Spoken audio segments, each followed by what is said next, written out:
Assalamualaikum warahmatullahi wabarakatuh. Apa kabar? Kembali berjumpa dengan saya, Hersman Munarif dari Forum News Network. Presiden terpilih Prabowo Subianto meyakini pembangunan IKN itu akan selesai dalam waktu 5 sampai 6 tahun ke depan. Artinya kalau betul seperti dikatakan oleh Pak Prabowo itu bakal rampung pada periode pemerintahannya ya. Ini kan periode pemerintahannya Pak Prabowo itu adalah periode 2024 sampai 2029. Prabowo menyampaikan hal itu ketika ditanya di depan Presiden Jokowi di Ibu Kota Negara Nusantara hari ini, Senin tanggal 12 Agustus 2024, Senin pagi ini. Optimisme Prabowo ini tentu saja berbeda dengan pernyataan-pernyataan sebelumnya yang memperkirakan itu IKN itu akan selesai dalam kurun waktu 30 tahun mendatang, dan dia juga menyatakan bahwa pembangunan IKN itu harus mengandalkan APBN, keuangan negara, baru kemudian nanti investor akan datang. Ini kan beda sekali dengan yang direncanakan oleh Pak Jokowi bahwa pembangunan IKN yang total anggarannya itu 466 triliun itu disediakan dananya dari APBN 20%, ini untuk infrastruktur dasar, dan sisanya itu adalah investasi dari investor, terutama investor asing. Jadi kalau Anda melihat apa pembangunan yang ada di sekarang ini, dan kemudian pada waktu itu Pak Jokowi menyatakan bahwa ini pembangunan baru selesai sekitar 15%, ya itu artinya memang semua baru semuanya masih mengandalkan APBN. Ini investasi asing itu zero. Ada belakangan ini investor lokal yang juga melakukan groundbreaking, tapi tentu saja ini nggak terlalu signifikan, dan kita juga pertanyakan bagaimana kelanjutannya setelah groundbreaking, atau hanya sekedar meletakkan batu pertama dan batu kedua dan berikutnya itu tidak pernah diletakkan. Selain cukup mengejutkan, ini kan juga sangat kontradiktif dengan pernyataan kakak iparnya yang juga menjadi tim ekonomi Prabowo, bahwa kalau disuruh memilih antara melanjutkan IKN dengan program makan siang gratis yang jadi andalan atau jualan kampanye oleh Prabowo Gibran pada Pilpres lalu, maka dia menyatakan akan memilih makan siang gratis ketimbang melanjutkan IKN. Udara udara sejuk, udara bersih sesuai yang kita impikan, bahwa kita ingin sebuah ibu kota yang green, baik energinya, baik kendaraan listriknya, baik lingkungannya, udaranya, semuanya. Kita bagus. Pak Menhan sendiri tanggapannya Pak terkait suasana IKN pagi ini? Ya saya kira kita semua merasakan ya suasana yang begini baik begitu. Saya juga dari tadi malam. Jadi ya memang pembangunan ini berjalan dan harus terus. Kalau bisa kita percepat ya kalau bisa. Tapi tentunya nanti pakar-pakar ya harus semua dikerahkan, semua kemampuan kita. Kalau saya optimis, saya lihat ya saya kira bagus sekali.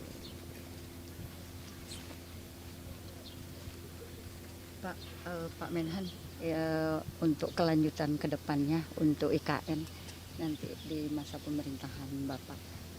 Pasti kita selesaikan. Dan ya walaupun memang rencana garis besarnya kalau tidak salah belasan tahun ya, atau kalau tidak salah pernah disebut puluhan, berapa puluh tahun kan, sebagaimana ibu kota negara lain kan juga sangat panjang. Kita juga tidak boleh memaksakan, tapi kalau saya optimis ya dalam 5 tahun saya kira sudah berfungsi dengan sangat baik. Kalau saya bukan ahli teknik ya, tapi saya lihat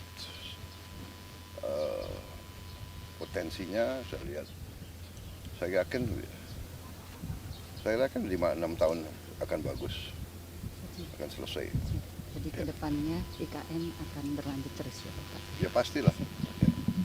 Terima kasih Pak Presiden, Pak Menhan. Terima kasih. Coba perhatikan bagaimana ekspresi Pak Prabowo ketika menyampaikan pernyataan tadi ini, kan dia menjawab pertanyaan ini. Tanpa ini ada raut muka, ada ketegangan, dan nggak rileks serta penuh canda seperti yang sering ditampilkan oleh Pak Prabowo di depan publik. Kan belakangan ini citra Pak Prabowo seperti itu, banyak bercandanya ya kalau ditanya oleh wartawan.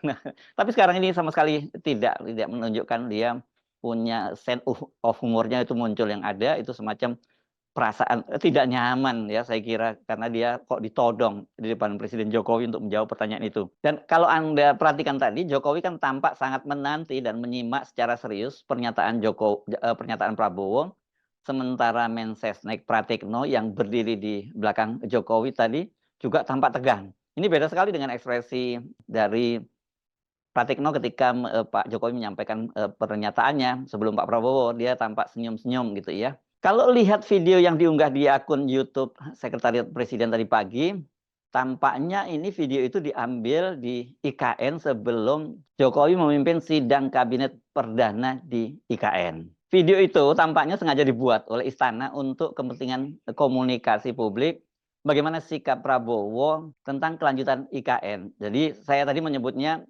Pak Prabowo sengaja ditodong atau ya di fight accompli di depan Pak Jokowi untuk bicara soal bagaimana masa depan IKN. Mengapa saya menyimpulkan itu? Satu, kalau tadi lihat penanyanya itu tampaknya bukan sesi tanya jawab dengan wartawan ya.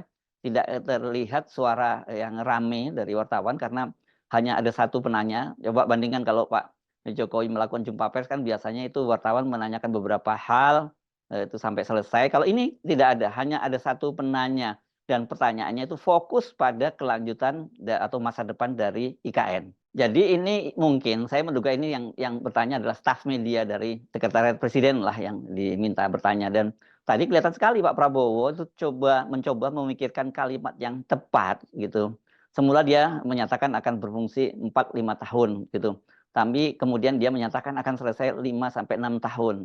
Tapi kemudian dia menyatakan itu prediksi karena dia juga bukan seorang ahli di bidang teknik, itu kata Prabowo tadi. Tanda tanya besar bagaimana nasib IKN di tangan Prabowo itu memang sekarang ini menjadi spekulasi politik yang sangat menarik dan banyak dibahas dan diperbincangkan oleh para pengamat dan juga publik di netizen ya. Dan hal ini saya kira dikaitkan dengan beban utang warisan Jokowi yang menggunung dan makin merosotnya pendapatan negara yang itu tercermin dari pendapatan pajak dan penerimaan pajak dan non pajak, serta juga ini kan kalau namanya pendapatan negara itu kan berarti pajak dan penerimaan pajak dan juga utang lagi, artinya ya kalau mau besar itu harus utang lagi, jadilah kemudian terjadi ini gali lubang tutup lubang untuk membayar utang itu. Ya, jadi pemerintah hanya bisa membayar utang kalau dia kemudian membuat utang baru. Bayangkan itu kerepotan yang akan terjadi di era pemerintahan Prabowo Gibran nanti. Dalam wawancara dengan Rosi di Kompas TV pada tanggal 28 Maret, Sudrajat Djiwandono yang pernah jadi Gubernur BI dan jangan lupa dia ini adalah bapak dari Wakil Menteri Keuangan Thomas Djiwandono yang sudah dilantik oleh Pak Jokowi untuk mendampingi Ibu Sri Mulyani di akhir-akhir masa jabatannya. Dia ketika ditanya soal IKN dia menjawab dengan tegas. Dia akan memilih merealisasikan program makan siang yang jadi janji kampanye Prabowo Gibran ketimbang melanjutkan IKN. Kalau belum mampu jangan dulu, tegasnya. Nah, pernyataan Pak Sudrajat tadi itu bukan slip of tongue ya atau sekedar keselio lidah karena itu diulang kembali dan kali ini lebih tegas. Hal itu ketika dia menjadi pembicara dalam program Mid-Year Economic Outlook 2024 itu pada tanggal 2 Juli 2024. Ini belum lama ini. Sudrajat pada waktu itu bicara tentang program makan siang bergizi gratis Presiden terpilih Prabowo Subianto dan Gibran Rakabuming Raka.